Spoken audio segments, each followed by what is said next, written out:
Yes, hello, how are you? Yes, this is Jeff again. We had a good time, and I have come back again so that we can have an open discussion. So feel free to join me so that we can discuss the topic which is here. I am going to put the link on the comment side so that whoever want to join the debate can join. Just feel free. We are both on Facebook and also on YouTube. So today's topic is we are asking ourselves if the elections of Kenya are to be held today, who is likely to become the president? Feel free to join the debate, and this will be a free debate regardless of the party affiliation. So feel free to join this platform, to join this discussion today. Is the first day we are discussing politics. We have been having the Wedo Show. Today we are introducing politics in our debate, and I know we shall proceed well. So if you are the kind of a person who loves politics, today we are talking politics. The link is there on the comment side, and we want to hear your views. We shall have an open discussion. So I want you to come on the board. I want you to come on the screen here. We talk, and you tell us whom do you think is likely to become the next president of Kenya if the elections are to be held today. Ni nani unafikiria kama leo tungeenda kwa debe la uchaguzi tukaweze kuchagua rais wa Kenya? Ni nani ambaye unaona ageibuka kama president?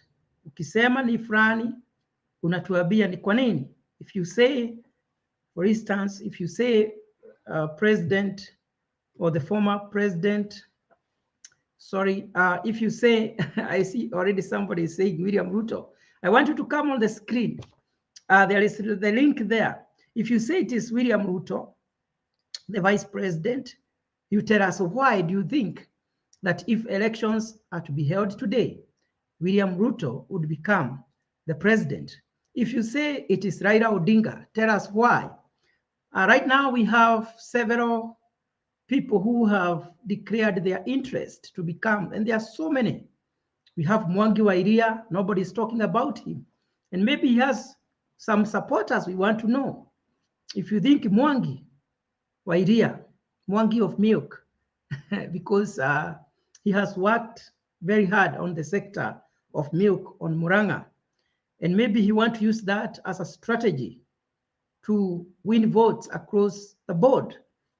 Come and tell us, whom are you supporting and whom do you think is likely to become the next president of Kenya? We have Kabogo. Kabogo just declared the other day with the chama cha Tujibebe. And we also have who else? In Central Kenya, we have Kabogo, who has declared the interest.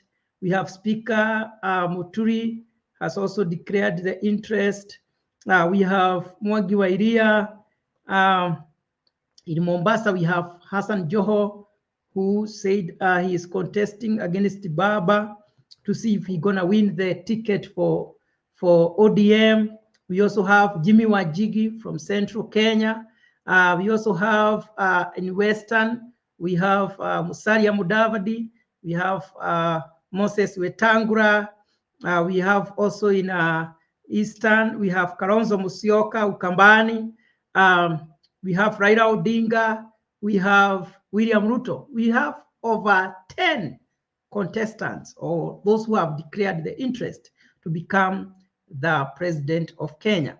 And we want to know if the elections are to be held today.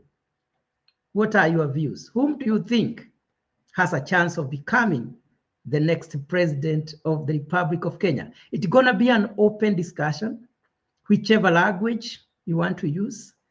But remember, we don't have an interpreter. So if you can use Swahili and English, it will be good so that everybody can hear.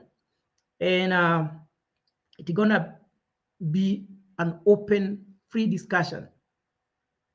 Whether you support any of those candidates is fine. Come here. You can even campaign for your candidate. You can even campaign for your candidate. We have opened the platform. It is the first day in Mwegitio TV. We are introducing politics. So, Sanfil Ashie, come and tell us, why do you think your candidate is going to win? I have put the link there, and I also want to know if you people are able to get me where you are very well. We people in the diaspora, we also want to be informed of what is happening on the ground. So that's why it's very important you come and tell us what is happening. Who is the strongest candidate? How are the people faring on the ground? Come, kujeni, wacheni tuongee hii mambo. Maana hii ni nchi yetu, tunaipenda. Kuja utuambie ni kiongozi upi unafikiria tunafaa kumchagua, ni kwa nini, na kwa nini ufikiri tunafaa kuchagua hao wengine. And it will be good if we have such a discussion. Mine, if possible, I don't want to talk much. I just want to be moderating, just to be giving people a chance to talk. So I want you people to talk more than me.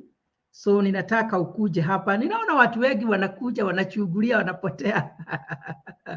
Usiogope, kuja hapa. Come here. Campaign for your candidate now. Come here. Some of you are people with interest of contesting in various areas. I'll also be giving you a chance. I'll also be giving you a chance to come and tell the people the manifesto that you have, the strategies that you have, the plans that you have for them. So that is what we shall be doing. So the link is there. The link is there on the comment side. So I'm waiting for somebody to come in and so that we can have a discussion, an engagement. We discuss and see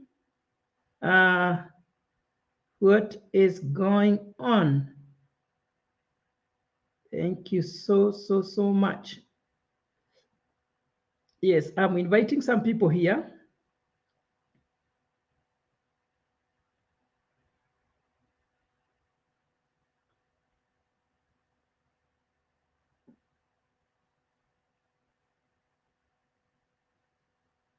So that we can have a discussion.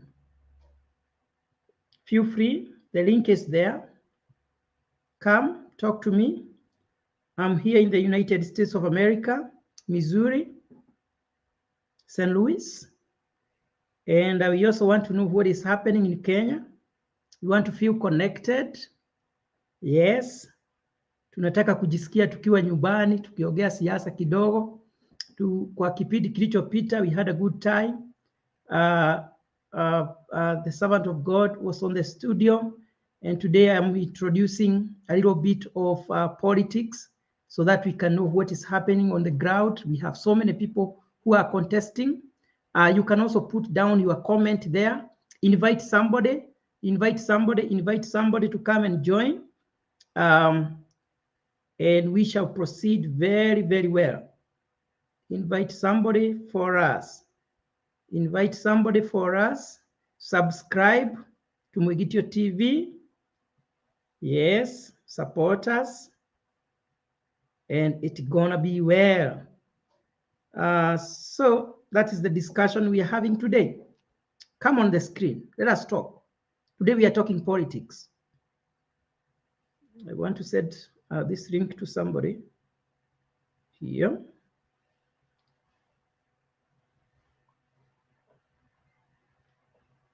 Yes, I'm welcoming you to come on the screen. Come, let us discuss politics of our nation. We have Raila Odinga, who is saying there are some things he didn't finish when they were with Kibaki. He is saying when he joined Kibaki, he did a good, commendable job. That is when the Thika Superhighway was constructed. That is when the economy was doing well. And he is saying there are still good things that if you give Raila Odinga a chance, you accomplish the things that he didn't finish when they had Kibaki, or when him and Kibaki were in the office. And he is saying, you saw the fruits, you saw how they performed. The performance was very good. The economy was doing well. So he is saying, give me chance, and I'm going to finish the projects and the plans that we had with the Kibaki, the Vision 2030. That is Raila Odinga, to some extent, that is the manifesto or the strategy he is having. We have the Hustler Nation, led by Deputy President William Ruto, who is saying we want to empower people from the grassroots. We want to empower Mama Boga, border people. Those people are the small scale traders. We want to empower them by giving them soft loans, by ensuring that if they go to the banks, they are able to get loans without being charged higher interest, by supporting them financially, by supporting them with skills. That he is saying that the hustler narrative means that you can come from a poverty level and become somebody who is important after working very hard. He says that it also means those people who came from a very poor background and they worked very hard. They went to school without shoes, and they finally became welcome. Karibu sana, karibu sana, karibu sana sana sana. Hello, Jabo. Karibu hapa ni Amerika. Karibu Amerika. Hapa ni GC. Yes, sasa nataka utuambie kama uchaguzi inaweza ikafanywa siku ya leo. Nafikiria ni nani anaweza kuwa rais wa Kenya? Utatuambia jina lako, kwenye uko, na utuambie unafikiria kwa maoni yako ni nani anaweza kuwa rais wa Kenya kama uchaguzi inaweza ikafanywa siku ya leo. Yeah, amepotea, najua atarudi tena. So we are saying the hustlers are saying they are the people who have worked very hard. Their parents left nothing for them. They found nothing under their names when they were born. There was nothing to inherit, but they have worked very hard, maybe through business or through education, and they have become somebody. So to that extent, they are qualified to be called the hustlers. And therefore they are saying, we who have succeeded through hard work, we can empower others who are down there and lift them so that they can become somebody, so that they can become great. So our question today is, if the elections, and mostly the presidential elections, are to be held today, whom do you think is likely to become the president of Kenya? We have so many contestants. We have Baba, and we have said what Baba stands for. Baba is talking about economy, growing economy through infrastructural development, roads, and the like. We have William Ruto, we have Mwangi wa Iria, we have Kalonzo Musyoka, we have Moses Wetangula, we have Musalia Mudavadi, we have Jimmy Wanjigi, we have the Mombasa governor, Ali Hassan Joho, and the others. So I want you to come here and tell me, whom do you think? And the gentleman who had come, I want him to come back so that we can have that open discussion. Feel free to talk, so long as we keep our discussion respectful. Feel free to talk anything to support any candidate, and we shall be courteous enough to tolerate each other. So hii mtandao iko open siku ya leo, tukaweze kuongea siasa. Wenye hawajaikuwa kwa runinga, jaribu kuja hapa. Sasa huyo alikuwa hapa, watu wamesha muona. Come, let us discuss. Usiogope kuja, talk about the candidate you feel has the best manifesto, has the best ideas to become the next president. Na utuambie kama uchaguzi inaweza ikafanywa siku ya leo, kama uchaguzi ya Kenya inaweza ikafanywa saa hizi, ni nani unafikiria atakuwa rais wa Kenya? Hiyo ndio discussion. That is the discussion. Mary, nataka ukuje kwa TV tuongee. Mnaweza ogopa mahubiri wakati tunahubiri? Saa hii sio kuhubiri, saa hii tunaongea siasa. Hata siasa mtaogopa kweli? Come on the screen, come on the screen. Let us talk, let us discuss. Tunataka kukuona. Sanfil Kashie, tunataka kukuona on the screen. Come here. Anasema ni Ruto. You can also put the comment on the comment side. Wacha tuone pia comment, tutasoma hapo. Pia comment tutasoma. Just put your comment down there.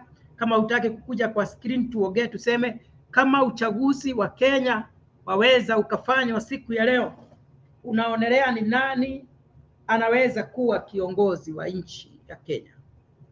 Hiyo ndio tunataka kujua. We want to know if the elections are to be held today, according to your personal views, whom do you think will become the president of Kenya? Na tukasema tuko na viongozi wengi. Tuko na Kalonzo Musyoka ambaye anasema yeye ako na ujuzi mwingi kabisa. Kalonzo Musyoka alikuwa ndiye vice president wa Kibaki. Kalonzo Musyoka amewahi shikilia nyadhifa za wasiri or the minister of different fields. Hata wakati wa Moi amekuwa kwa serikali. Kalonzo ni mtu ako na experience, amekuwa special envoy, amekuwa the peace ambassador nchi nyingi. Ni mtu ambaye ni mwadilifu, hana vita, ni mpole, anapendeka, si yeye anasema yeye si mdanganyifu. Huyo ni Kalonzo Musyoka. Tukasema tuko na Musalia Mudavadi, mtu mpole sana. Mtu mpole, hana ugovi na mtu yeyote. Wengi wampenda. Na anasema yeye ni mtu ambaye anaelewa mambo ya economy.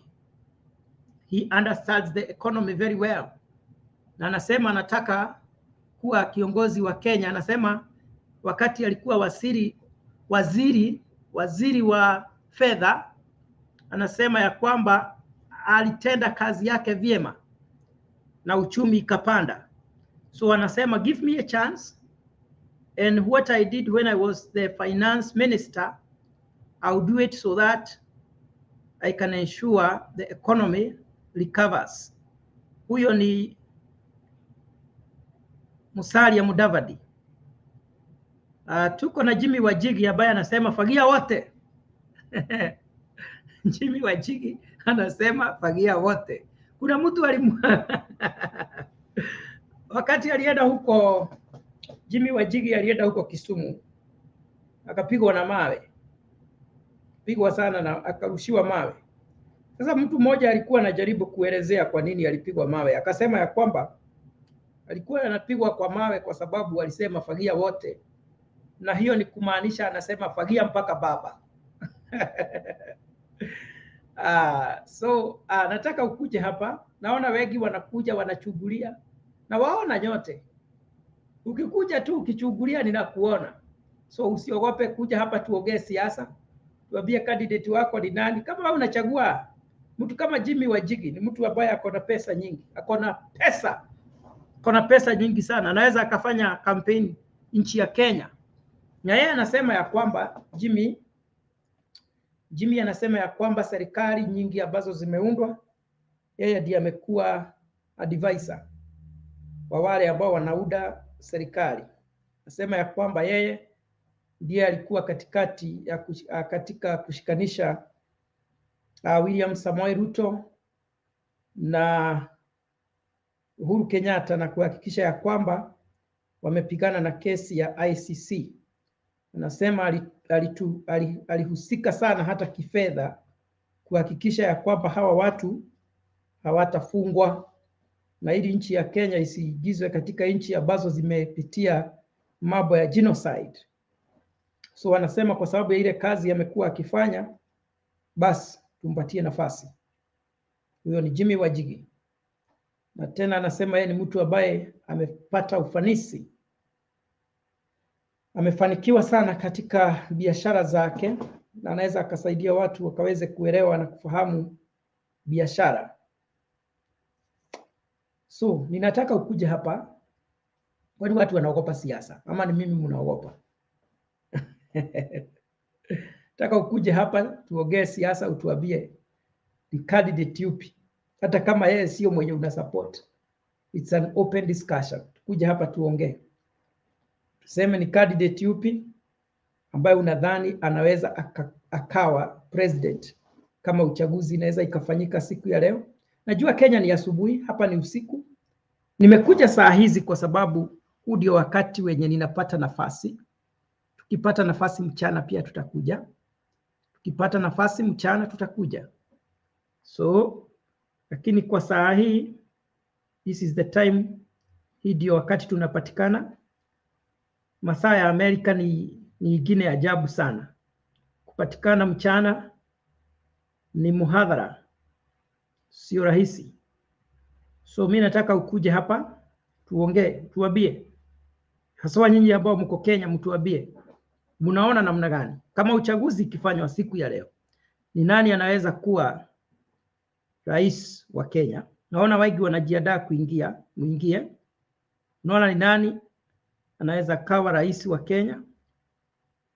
It's gonna be an open discussion.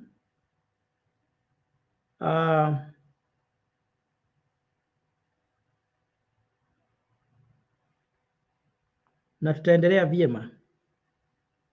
Kama hujarara, wale wako Amerika unaweza join hapa. Hapa Amerika ni saa 7:13. Najua upande wa Kenya ni kitu saa 2 ama saa 3 asubuhi. Hivyo hayo ndio maajabu. So I'm inviting people mkaweze kuingia. Link iko hapo na nimetuma. Unaweza ingia kwa hiyo link hapo ya Mwigitio TV. Tuko Facebook na tena tuko YouTube, na usubscribe. Ukaweze kusubscribe na tutaendelea vyema kabisa, kabisa. Ingia hapo, kuja tuongee. Ingia hapo, kuja tuongee siasa.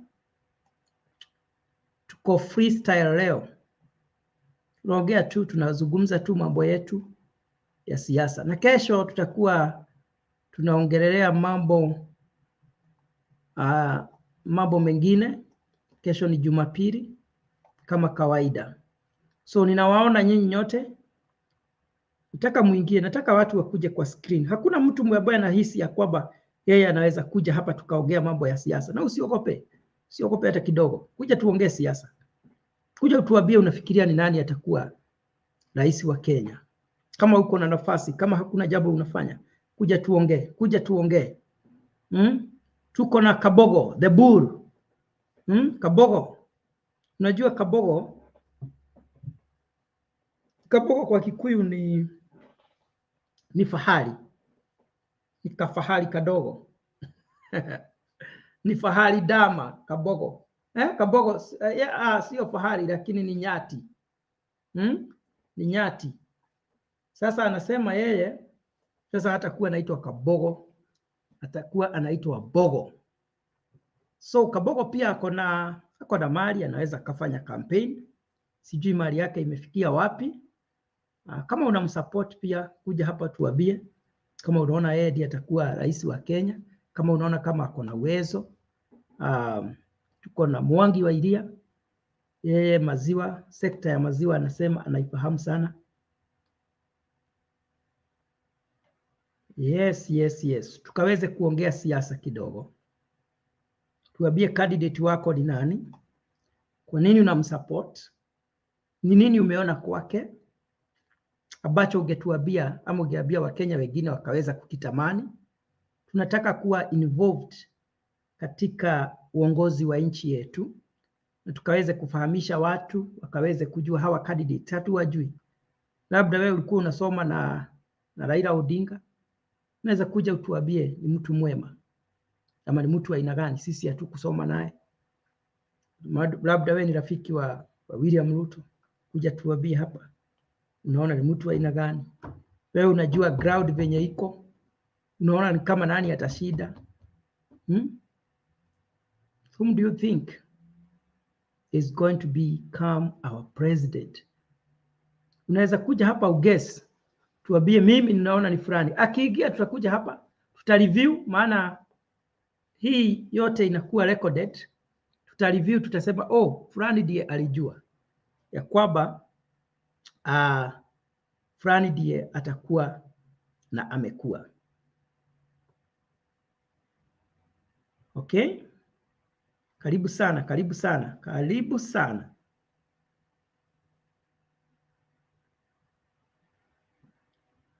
If elections are to be held today,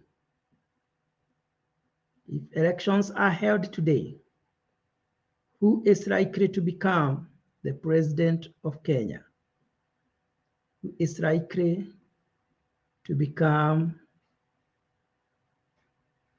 Na usiogope ati unaona video watu wako Amerika. Hapana, siku hizi tumeshikana kila mahali, tuko sawa. Ni kama tu niko ground, nafahamu kila kitu. Everything is there on the social media, everything is there. So I am informed just as you are informed, and we are so much concerned about our nation. Okay, so feel free, come, let's talk.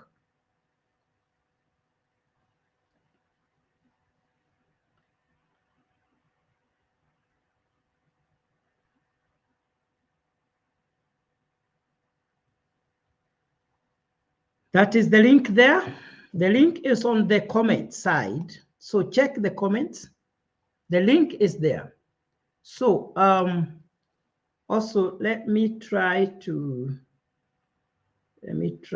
set this to another group here.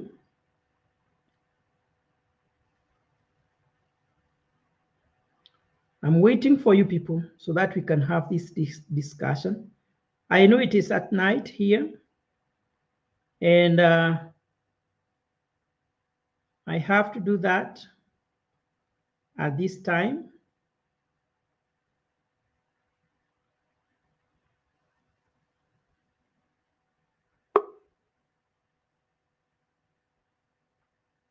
I have to do that at this time because it is important.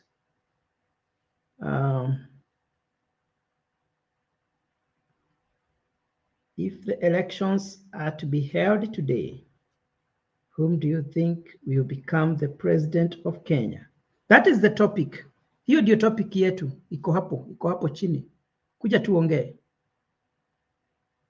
kuja tukaweze kuongea. Come, let us talk. Come, let us discuss.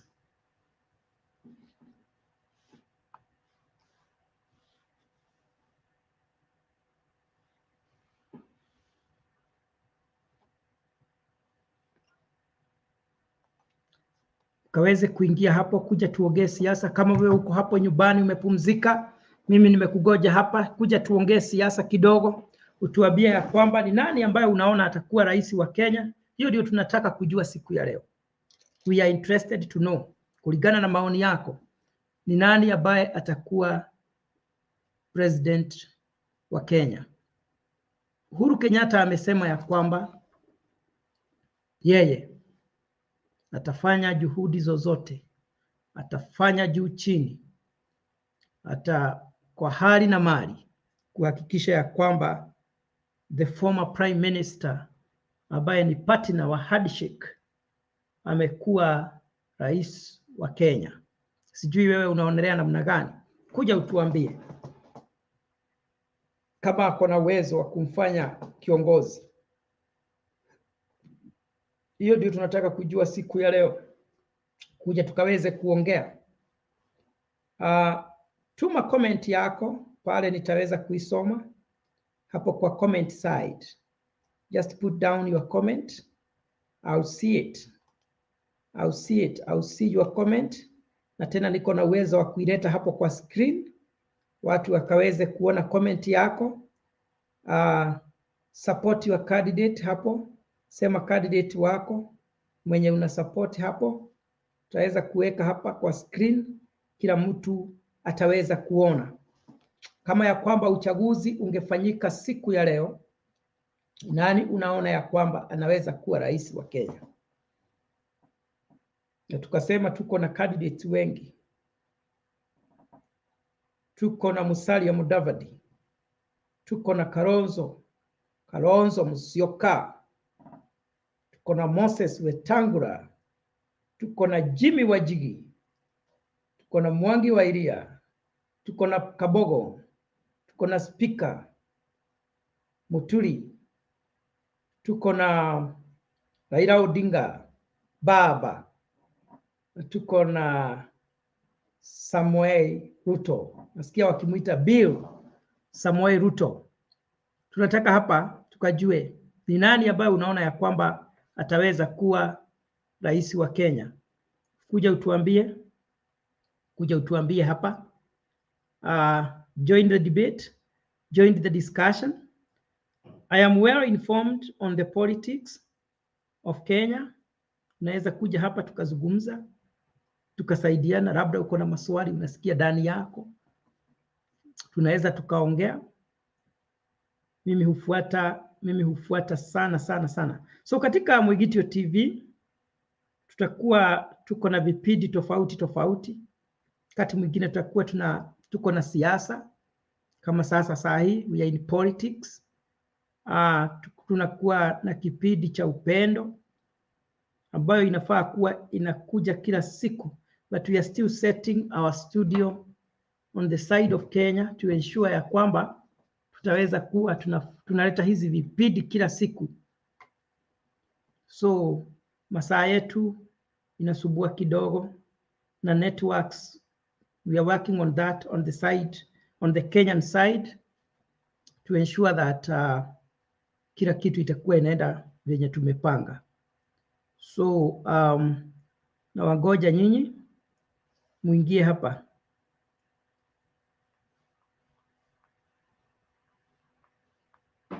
Na wangoja muingie hapa tukaweze kudiscuss. Mtuambie unaona ni nani ambaye atakuwa rais wa Kenya kama uchaguzi ingefanyika siku ya leo. Hiyo ndio tunataka kusikia. Ukaweze kutuchanua sisi ambao tuko diaspora. Labda hata unaweza ukatuambia wewe unafikiria ni nani, na utuambie sera zake ni gani. Unaweza ukatubadilisha na ukapata votes.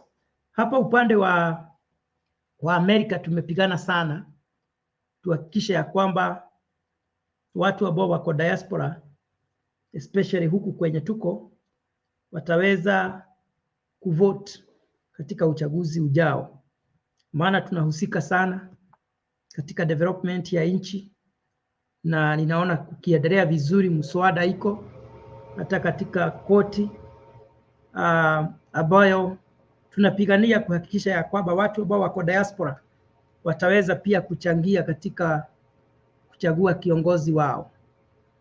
So nataka tuongee. Najua ni asubuhi mapema Kenya, na ninajua hapa ni usiku wa manane, na nikapata nafasi kidogo nikasema tutaongea. Niko na like 45 minutes. I have 45 minutes. So I'm introducing this political topic today, and we shall be having it oftenly, not just today. Tutakuwa tuna discuss hii. Jipange, jitayarishe vizuri, ingia tu kwa simu, weka link, jaribu kuona ya kwamba kama itakuingiza kwa studio. Fungua hiyo studio hapo, fungua hiyo link, utakuja hapa kwa studio na utanikuta tu hapa. Tukaweze kuongea, utuambia ya kwamba ni nani unafikiria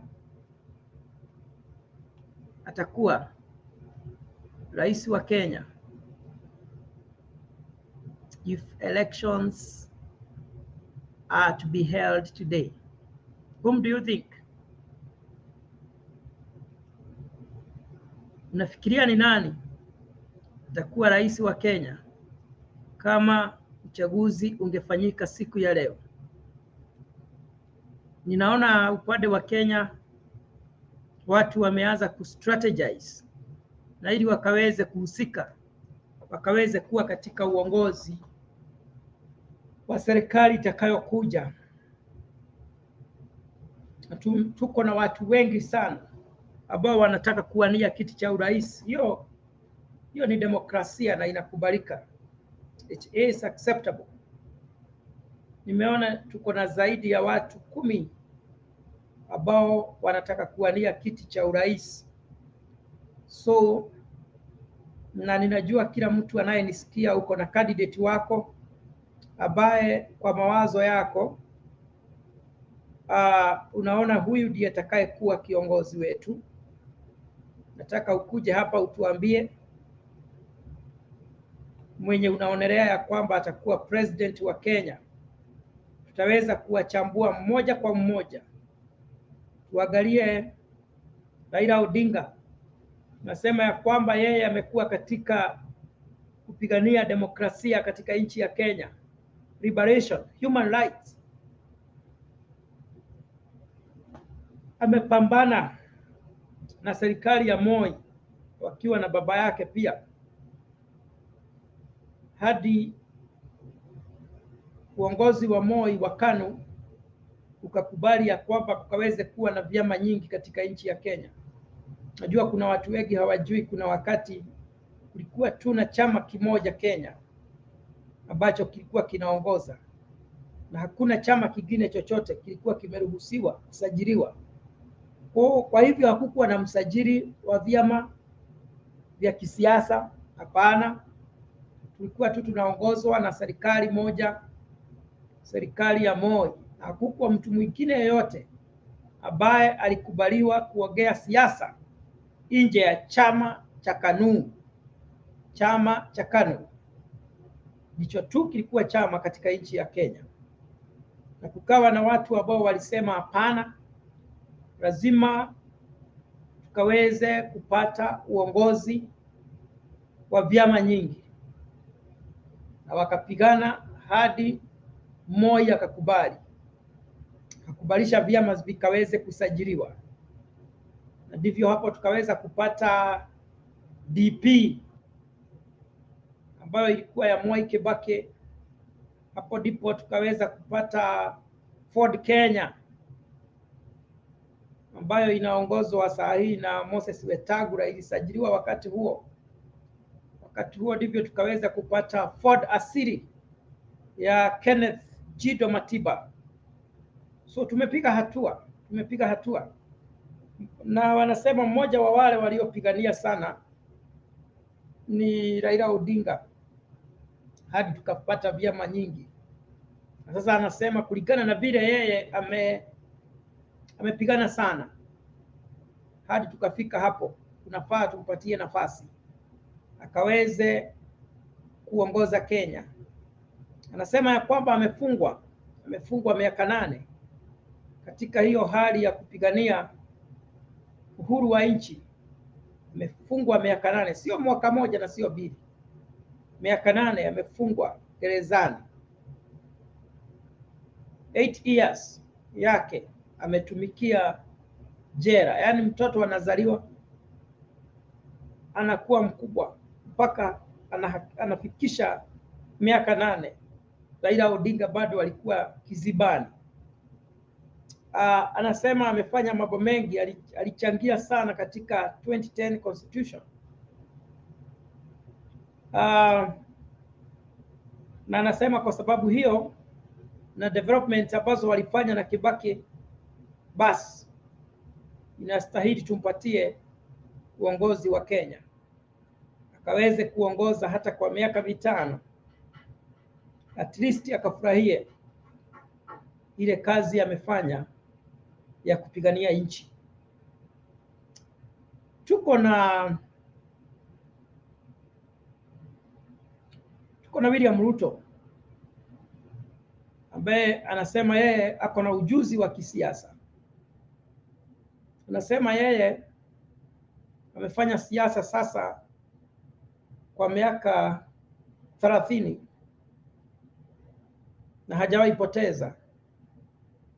Amesimama mara nyingi sana ubunge. Anasema yeye hajawahi poteza hata mara moja. Ati kila mtu hata amewahi support anahakikisha kuna kitu imepatikana. So anasema yeye ni strategist. Anajua mipango, anajua kupanga mambo. Anapanga siasa kwa ofisi zinapangika. Anasema ako na hekima na maarifa ya juu ya kisiasa. Anasema ya kwamba tumchague kwa sababu yeye pia amesaidia wengine wakaweza kupata uongozi. Anasema ya kwamba yeye alishika Raila Odinga mkono, wakafanya campaign hadi Raila Odinga akaweza kupata kiti cha prime minister. Na anasema wakati amekuwa katika sekta mbalimbali za uongozi akiwa higher education minister, anasema mliona ile kazi alifanya wakati alikuwa minister wa kilimo, waziri wa kilimo. Mnaona ile kazi alifanya. Anasema wakati huo ndio Kenya ilipata mavuno mengi. Anasema wakati alikuwa higher education minister ndivyo wa Kenya kuweza kuingia katika chuo kikuu bila kupoteza mwaka moja nje. Kitambo ilikuwa ukishamaliza secondary school, kama umeitwa university lazima ungegojea mwaka mmoja nje. After waiting for 1 year ndivyo sasa wewe ulikuwa unasajiliwa, na imekuwa hivyo kwa miaka nyingi sana. So wakati William Ruto aliingia katika higher education akasema hapana, watoto wetu hawawezi kuwa wanapoteza mwaka moja nje. Lazima tusuluhishe hili jambo, tuangalie shida ni gani inafanya hawa watoto wote wanapoteza 1 year. And I don't know how he did it. He was able to fix. Na siku ya leo ukimaliza shule mwaka huu, mwaka ujao unaingia chuo kikuu. Ukimaliza secondary unaingia direct bila kupoteza mwaka moja. So anasema ya kwamba you can check the track record mahali popote ameenda. Anasema angalieni performance yangu. Anasema ya kwamba angalieni wakati tumefanya na Uhuru Kenyatta miaka 5. Anasema ndivyo tumejenga standard gauge railway. Anasema ya kwamba tumesambaza stima kila mahali. Wakati nimekuwa nikisaidia Uhuru, tumejenga mabarabara, tumejenga boreholes, tumejenga dams. Anasema ya kwamba angalieni kazi niliyoifanya mimi wakati mmenipa nafasi. Basi anasema na tena nilishikilia Uhuru Kenyatta mkono, tukapigana, nikamfanyia campaign hadi akawa rais, kama vile tu nilipigania Raila Odinga hadi akawa prime minister. So wanasema kwa sababu hiyo niko na haki ya kuchaguliwa. Kalonzo Musyoka anasema mimi mnajua wakati Kenya kilikuwa kimeumana sana 2007 na kukakuwa sasa Kibaki hana ministers, hana members of parliament. Mnajua hiyo ni ukweli. Kibaki kuna wakati alikuwa amefinywa hakuwa na members of parliament ambao wangepitisha jambo lolote. Watu wote walikuwa kwa upande wa ile coalition, the Grand Coalition. I mean coalition ya Kalonzo ya Musalia Mudavadi, coalition ya Raila Odinga na timu yake walikuwa na MPs wengi sana, na Kalonzo akaona ya kwamba Kibaki amefinyiliwa. Hata kama angekuwa rais bila kuungana na mtu yeyote hangepitisha jambo lolote. Kalonzo akasema wacha niende nikauge Kibaki mkono. Hapo sasa ndipo Kibaki akapata nguvu kidogo, na anasema kwa sababu hiyo nyinyi wa Kikuyu mnajua niliona mkiwa mmefinywa, nikakuja nikawasaidia. Sasa mko na haki ya kurudisha mkono. Alafu anasema nyinyi mkumbuke mimi ni mdhoniwa, Wakamba na Wakikuyu huwa wanaoana. Ndivyo unasikia tukiitana mdhoniwa, ni kusema wale watu ambao wenyewe huwa wanashirikiana katika doa. Wakamba Wakikuyu huwa wanaoana. Sasa akienda huko anasema mkiniangalia vizuri mkumbuke mimi ni mdhoniwa, so mrudishe mkono. So na anasema ya kwamba pia amefanya kazi. Anasema mahali popote ametumwa, kukiwa nchi zikikuwa na fujo, Kalonzo is very good in dialogue. Anasema mimi nimekuwa peace ambassador. Anaenda kule Southern Sudan anawashikanisha. Amefanya hiyo kazi vizuri sana kuhakikisha ya kwamba nchi hazipigani. Akona ufahamu sana wa mapatanisho, ni mtu wa amani, ni mtu wa kupenda amani, kushikanisha watu. So wanasema kwa sababu nyinyi mnanijua mimi, hamwezi mkaniogopa. Hamwezi mkaniogopa kwa mabiashara zenu. Siwezi nikawadhuru, maana mimi ni mtu mwema. Huyo ni Kalonzo Musyoka. Anasema mliona tulifanya kazi vizuri sana na Kibaki na sikumsubua. Basi nipatieni nafasi nikaweze kuongoza nchi. Tuko na Jimmy Wanjigi ambaye simjui sana, lakini Jimmy Wanjigi nilipomsikiza nilisikia akisema ya kwamba yeye katika serikali nyingi ambazo zimekuwa zikiundwa, yeye ndiye strategist. Amekuwa na ufahamu mwingi sana wa kisiasa na kushikanisha viongozi wa kisiasa. Anasema yeye alihusika katika kuketisha Uhuru na Ruto chini na wakaongea, wakasema watatengeneza serikali moja. Na tena alikuwa katika mstari wa kwanza ama mstari wa mbele kuhakikisha ya kwamba Uhuru na Ruto hawatafungwa na ICC. Na alisema hivyo, akasema ya kwamba alikuwa anafanya hivyo ili makabila ya Kenya yasiitwe genociders. Genocide is a bad thing. So wanasema ya kwamba mimi nimepigana sana. Nimepigana kabisa na ili kesi ya ICC ikaweze kuangushwa. Na nilipopigania hawa jamaa wawili, Ruto nikampigania kabisa, Uhuru nikampigania kabisa. Walipo sasa chukua uongozi, wakanigeuka, wakaanza kunichapa rungu. Wakavunja maofisi zangu. Wakanitocha sana, wakaharibu mambo yangu. Sasa anasema nipatieni nafasi kwa sababu mimi nimefanya kazi nzuri. Nimehakikisha kwamba hakuna kesi Kenya za ICC. Nilihakikisha ya kwamba Uhuru na Ruto wameungana. Nasema hiyo ni kitu mzuri. Basi nipatieni uongozi wa Kenya. Mimi nataka link niliwatumia hapo. Jimmy Wanjigi simjui vyema, lakini Watu wanasema ako na pesa, ni mtu ako na chake, utajiri wake unafahamika, umejulikana na viziwi na vipofu na hata kengeza. Ni mtu mwenye sifa za kibiashara. Nasema biashara zake zote ni halali. Anafanya biashara katika Kenya na nje ya Kenya. So nataka tukaweze kufahamu watu ambao wanasimama katika nchi yetu.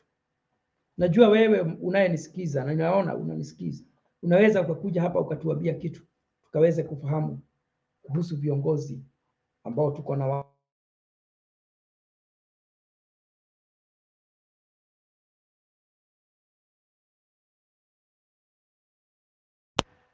Kabogo anasema ya kwamba mliona ile kazi nimefanya kule upande wa Kiambu, especially mambo ya digital. Anasema ya kwamba kwa kawaida katika counties nyingi vitu zinakuwa, the prices are inflated. Kama kwa supermarket unakuta kama pen kama hii, kama ni shilingi 10, ikienda kuuziwa county inauzwa shilingi 100 kama shilingi 200. Kabogo akasema ya kwamba bei kama karamu moja hivi ni ya shilingi 10 kwa supermarket, inunuliwe na shilingi 10 na county. Na hiyo mambo akasema aliweka kwa system.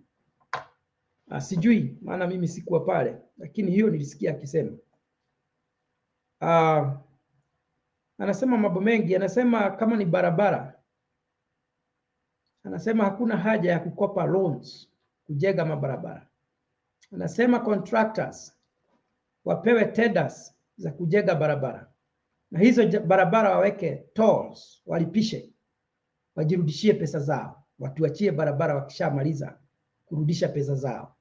Anasema hakuna haja hata kidogo ya sisi kukopa loans kujenga mabarabara, kujenga infrastructures. Anasema zile vitu tunajengewa na watu wa nje, hao watu wa nje wanafaa kuja, wanajenga, wanalipisha wenyewe. Wakishalipisha basi wanajirudishia pesa zao, wanatuachia barabara zetu. Huyo ni Kabogo. Hiyo ndivyo nimesikia akisema. So sijui wewe umesikia namna gani ama unamjua namna gani? Hiyo ndio nataka ukuje tuambie. So we are waiting for you. Tunawagojea mkaweze kuja mtufahamishe. We are waiting for you.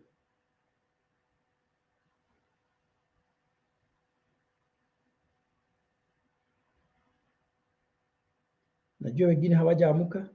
Unaweza tu uchukua simu hata ukiwa hapa kwa kitanda, ni sawa kabisa.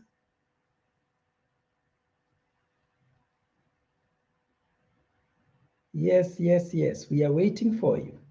Join the link. The link is there on the comment side. Nimeweka link hapo and I'm putting it again. Kama unataka kuingia, ingia kuja tufanye hiyo discussion, and we shall be having this discussion.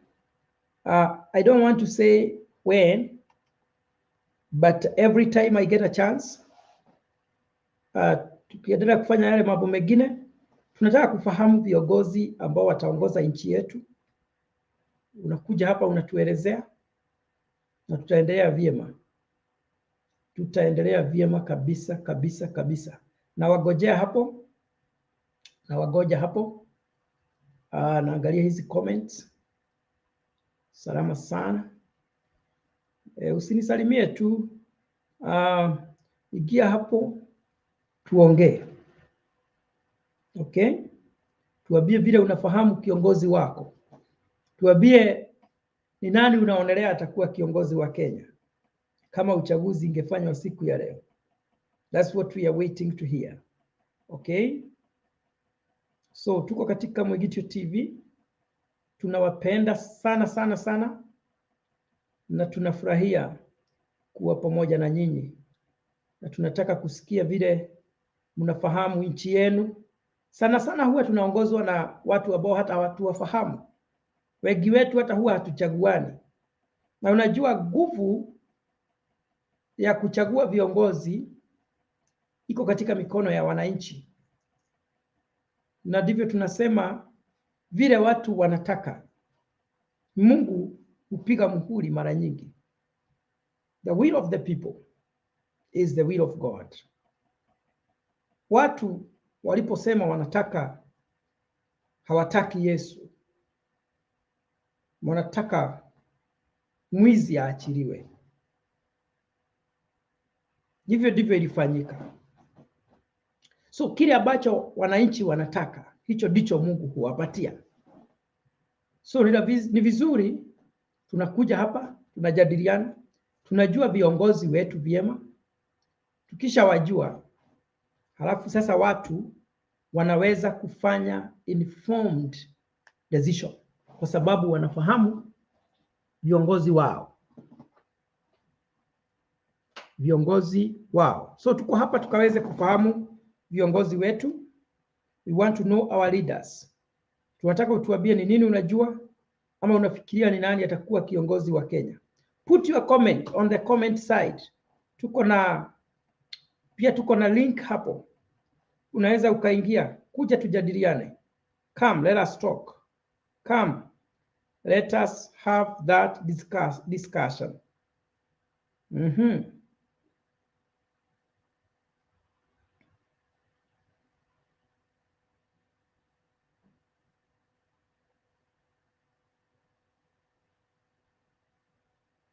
Nagojea tukaweze kuingia hapo, na ili tukaweze kukuwa na hiyo discussion. I want us to talk about that. I want us to talk about politics today. We are introducing to politics on our platform, and it's very important. It's very important for people to know their leaders. Msichague watu wabaya halafu baadaye mnaanza kulialia. Mungu alitupatia, na Mungu aliwapatia nafasi ya kuparticipate and to decide who is to become your leaders. And now we want to discuss viongozi wetu. Maana kiongozi mtu akikuwa president, anakuwa president wa Wakristo, wa Waislamu, wasiookoka, ni kiongozi wa walevi, ni kiongozi wa atheist. So we Christians tunastahili kukua katikati ya decision making, yani nani atakuwa kiongozi wetu. Okay? Yes. Hivyo ndivyo nataka tufanye, tukaweze kuingia pale, tukaweze kuongea. I want us to join and have that discussion.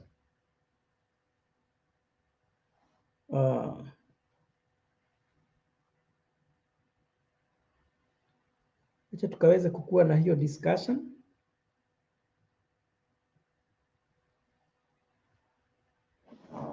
Let's have that discussion.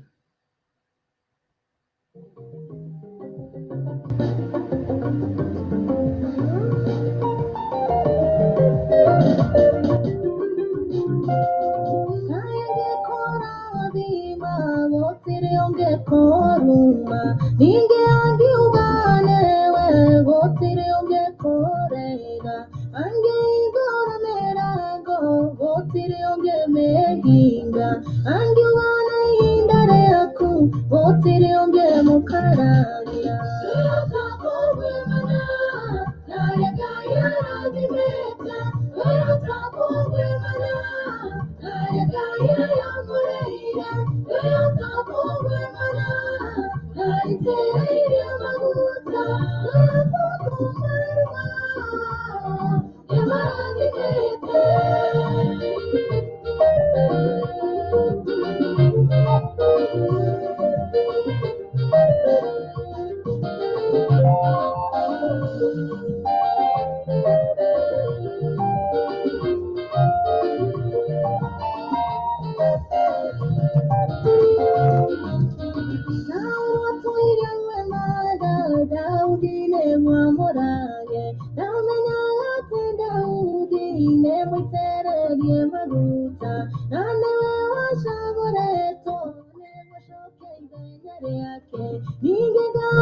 Yes, nataka tukaweze kukuwa na hiyo discussion hapo.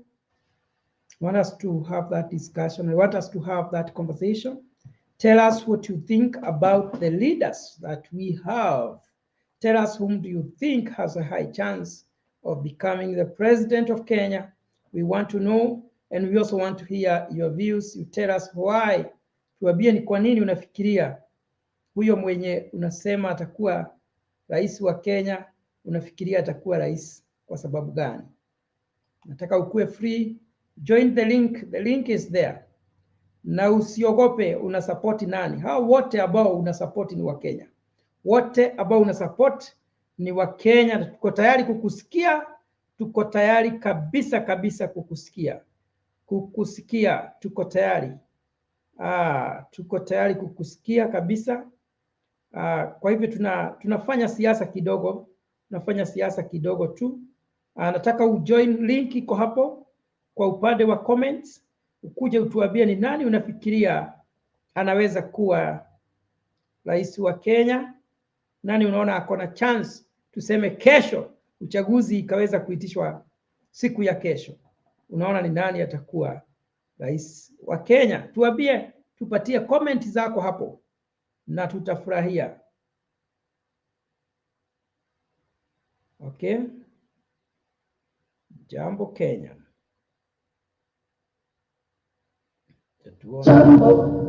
Jambo bwana, habari gani? Nzuri sana. Wageni wakaribishwa Kenya yetu, hakuna matata.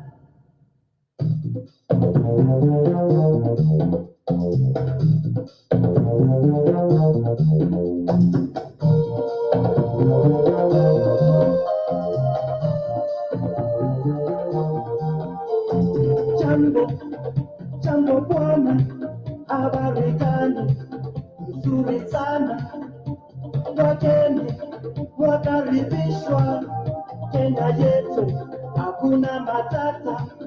Niti jambo bwana, habari gani? Nzuri sana. Wageni wakaribishwa Kenya yetu, hakuna matata.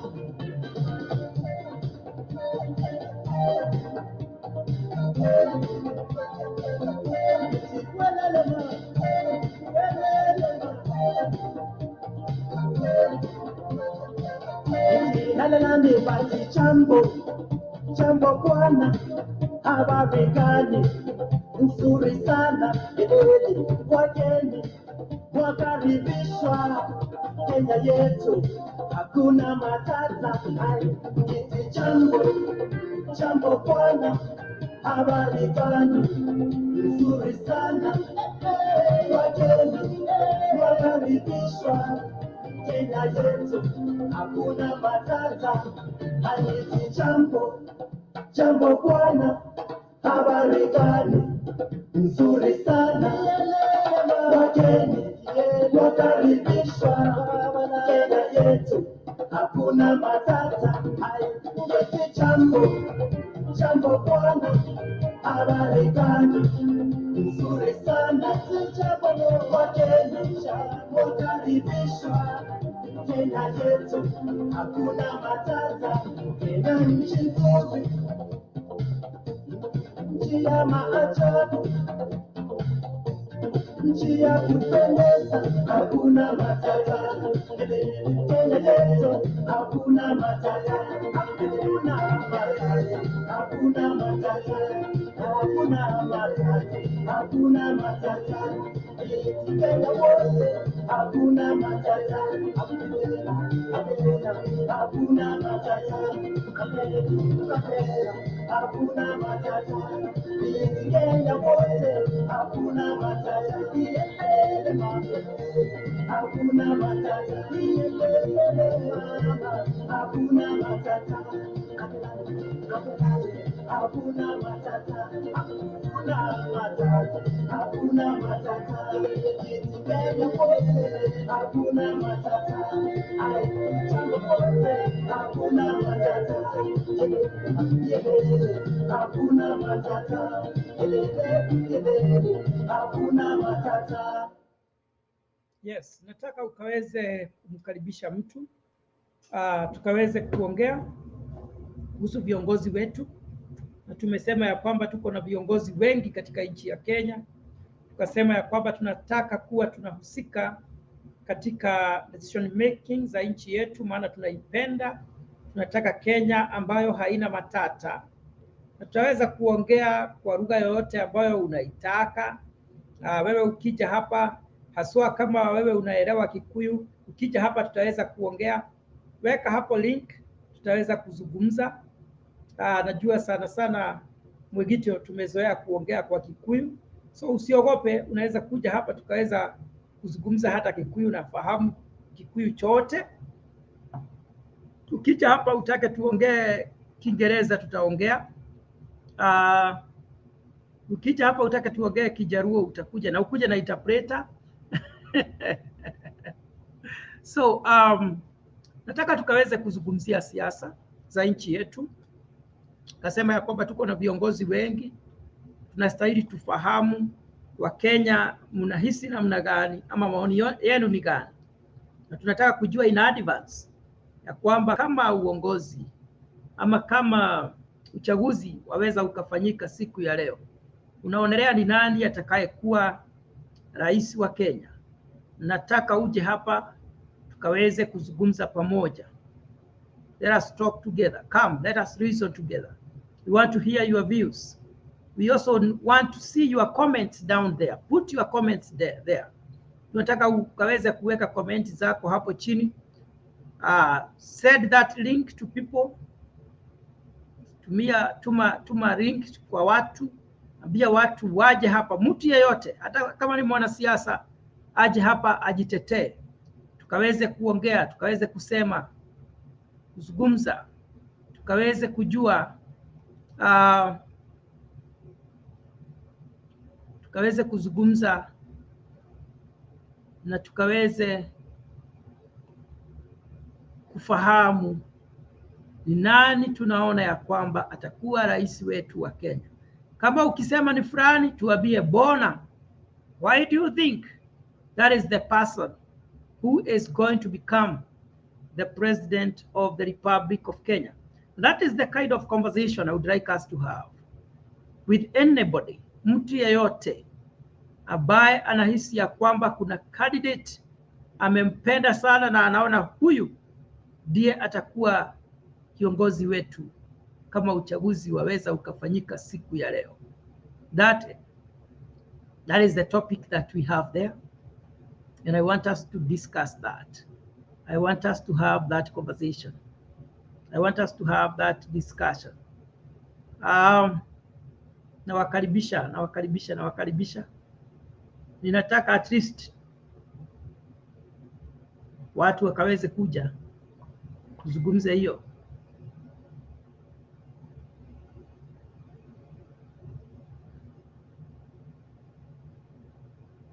So we gonna have that discussion. Tutaweza kuzungumza hiyo. Ukinitumia message, ukiona sijibu, siwezi nikajibu direct kwa sababu niko live. So when you send a private message, naweza kosa kujibu, usikasirike. Ni kwa sababu niko engaged upande huu mwingine. So don't worry about that. Okay? Let us talk about our leaders. We have said we have more than 10 leaders. We have Kalonzo Musyoka, who is contesting to become the president of Kenya. And I had also forgotten the son of the former president who has the financial muscle, Gideon Moy. Gideon Moy is saying, you just wait and see the candidate that Oka is going to choose. And he is sure, or the people from his team, they are very sure that Gideon Moy is going to be the flag bearer of Oka. I don't know how many think that Gideon Moy is likely to become the president, the next president of the Republic of Kenya. Do you think Gideon Moy has the ability to outshine Ruto in the Kalenjin lad, in the Rift Valley? If you believe so, come tell us. We want to hear that. So Gideon Moy has money, and he has more money than Ruto, by the way. That's what I believe. That's what I believe. He has money. He has good money. So do you think he can use his money and change the minds of people from Rift Valley, and most especially the Kalenjin, to stop supporting Ruto? Because he is saying, I've been quiet. You just wait. Ruto does not know what he is waiting. So he is saying, just wait. We have been quiet. You will see when we start acting. How many people believe that Gideon Moy is likely to throw Ruto out of people's hearts in the Rift Valley? Come and tell us about that. We want to know. Those in the Rift Valley, if you are here and you are listening, Mwegitio TV, I know we might be having some people. Come and tell us what miracle or what can Gideon Moy do?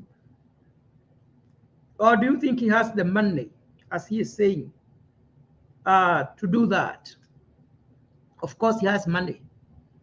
And one of the reasons why the Oka are likely to choose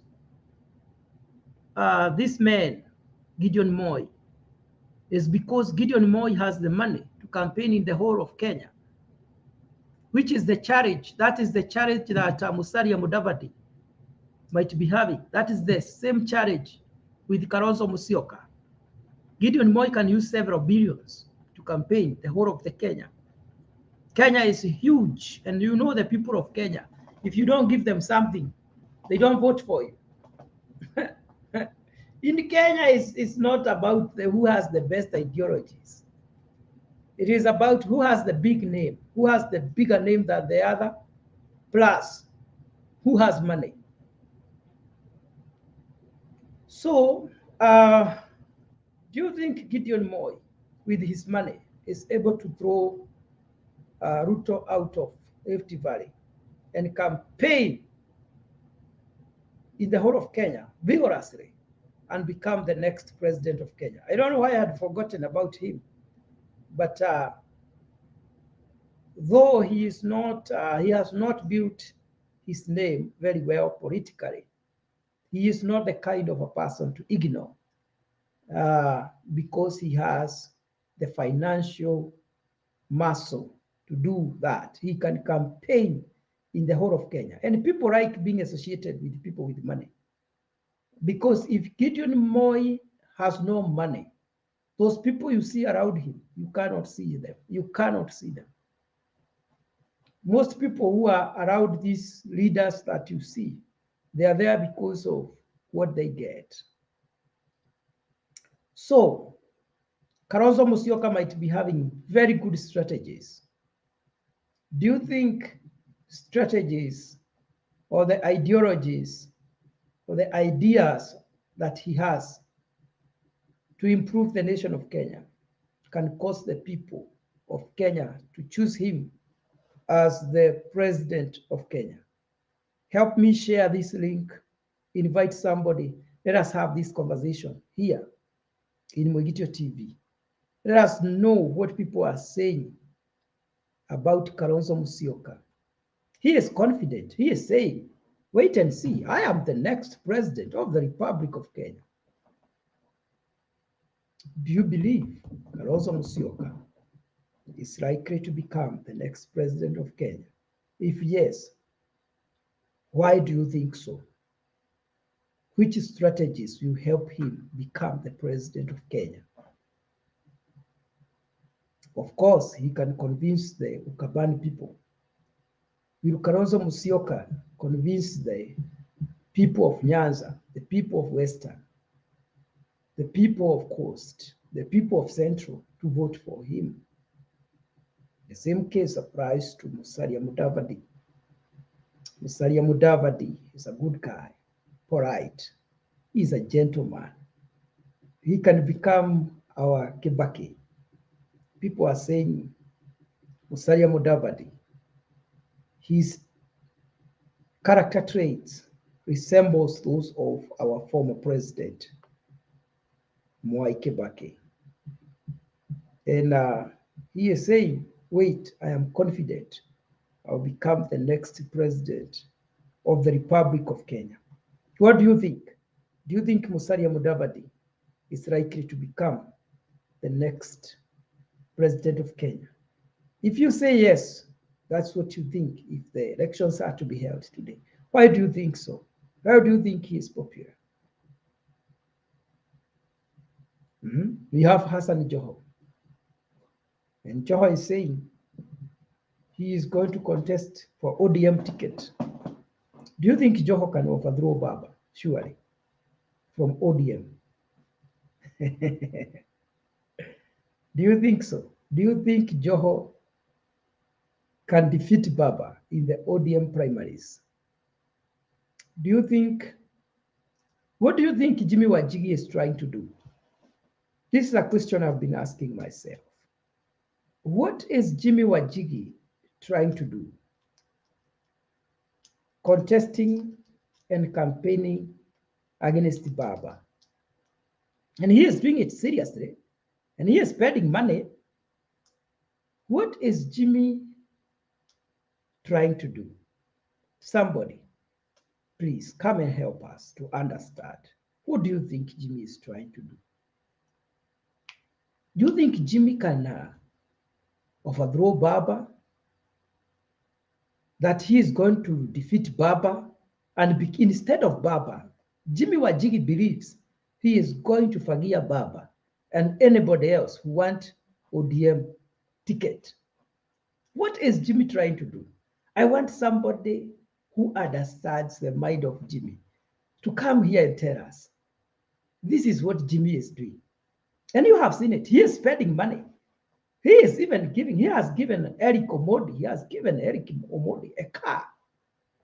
And I'm wondering, as somebody who is, I try to be informed in what is happening in the world. I'm wondering, what is Jimmy Wanjigi up to? He is campaigning vigorously. And he is saying he's gonna forgive what? And I was amused by that guy who said the reason why we have stoned Jimmy Wanjigi, it is because Jimmy Wanjigi is saying forgive what? That means forgive even Baba. Why is he trying to forgive our Baba? How can he come to forgive Baba here? What is Jimmy Wanjigi trying to do? Somebody help us. Somebody help us to understand that. Of course, we have who else? We have Moses Wetangula. I don't know much about him. But what I know about we are people, according to my perception, they are good people. They are not violent. They are very democratic. The Western people, they are the only people who votes for every candidate that presents himself or herself. You will see a good number of people from Western following William Ruto passionately and campaigning for him passionately, even though one of their own is contesting. They are ignoring some of them, not all of them. They are ignoring their candidate, their local candidate, Musalia Mudavadi and Moses Wetangula, and they are passionately following William Ruto. Others, passionately, you find them following Raila Odinga. And they have no problem. We don't even quarrel. They are very peaceful. As you have always seen Musalia Mudavadi with his ANC. They are always with Moses Wetangula of Ford Kenya. They are always together. They have no grudge. Those are the people of Western, the Luhya people. I think one day, that is my view, we should give a Luhya the presidency to become our president. They are very democratic. They have no grudge. They are not so passionate about the tribal affiliation. They support all the candidates. That's why you saw people like Jana Wamalwa with Mwai Kibaki. He stood with Mwai Kibaki. Seriously. And Komudi, you know. That's why you see Eugene Wamalwa is there with Uhuru no matter what. The Luhya people. So let us help us understand the Western people and Musalia Mudavadi. If you think Musalia Mudavadi is likely to become the president of Kenya, help the people of Mwigitio and our viewers to understand why. Put your comment there. I know most people don't like talking about politics, but politics affects, and this is what I tell people, politics affect all the people. They affect the pastors. They affect the drunkards. They affect the business people. Politics affects even the child who is not born. Right now, we are saying Kenya has loans. The loans that we have in Kenya, the impact of those loans will be felt even by the generations to come. So if those loans were not prudently utilized, then the impact will be negative. The consequences will be negative. It will be pain for several generations.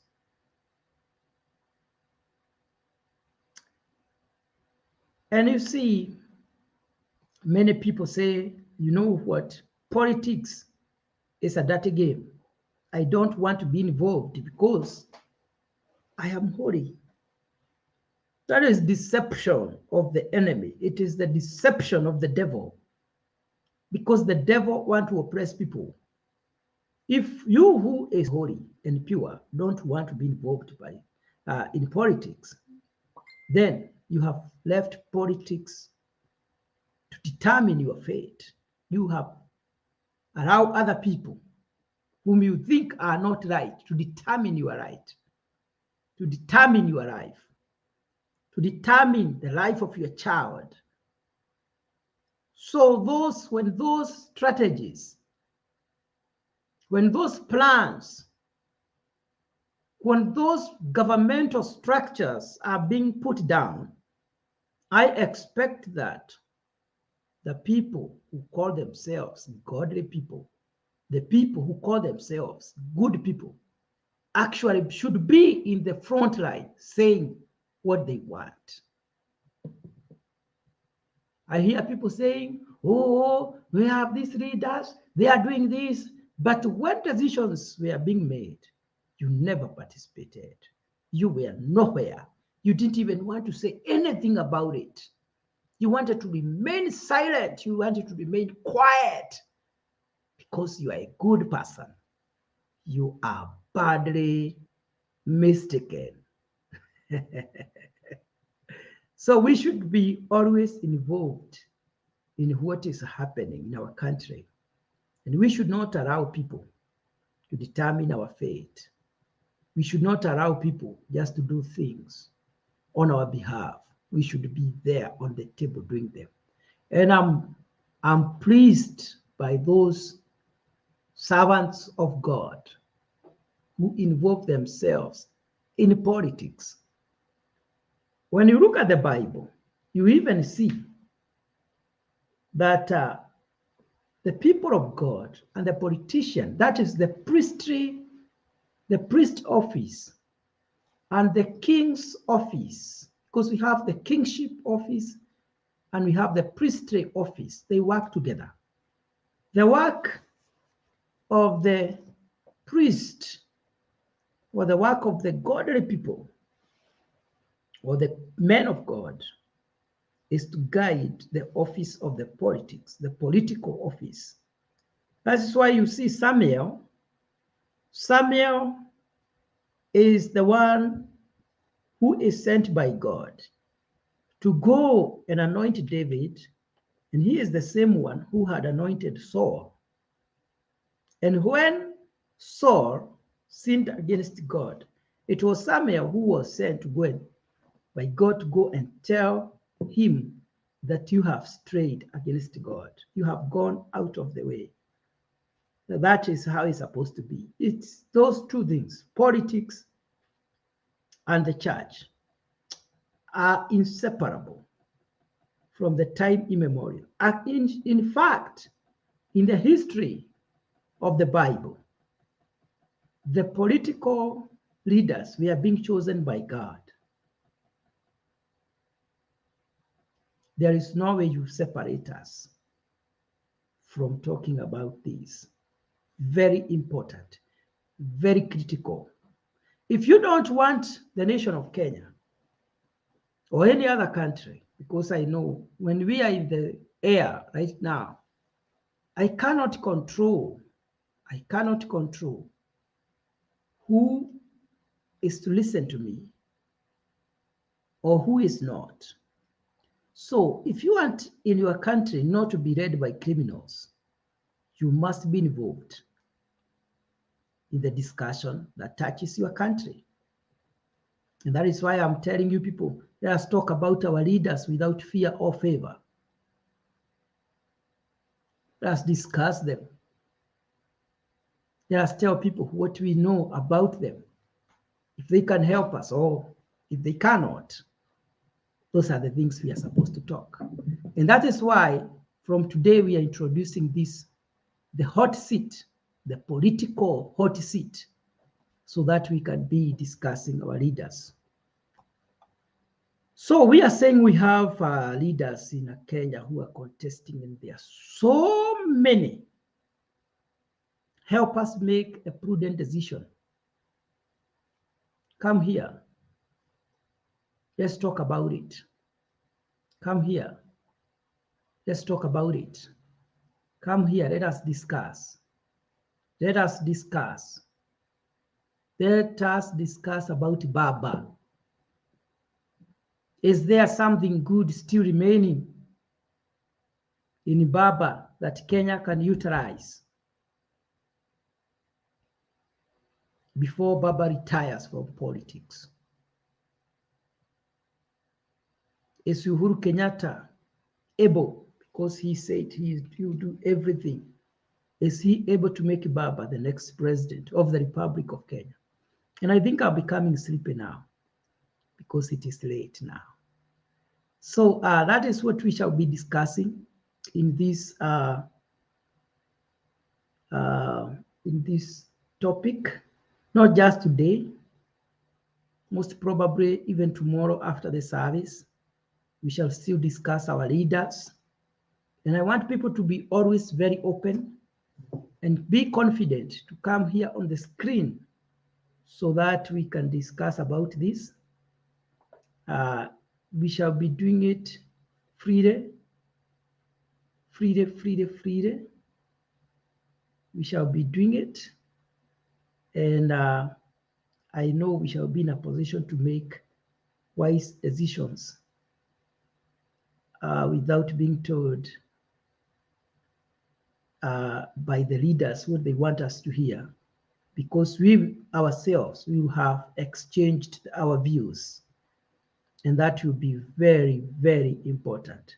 So it is my time to go and retire to bed because my time is over. Thank you so much. God bless you. Here are the top search results. And God do you good.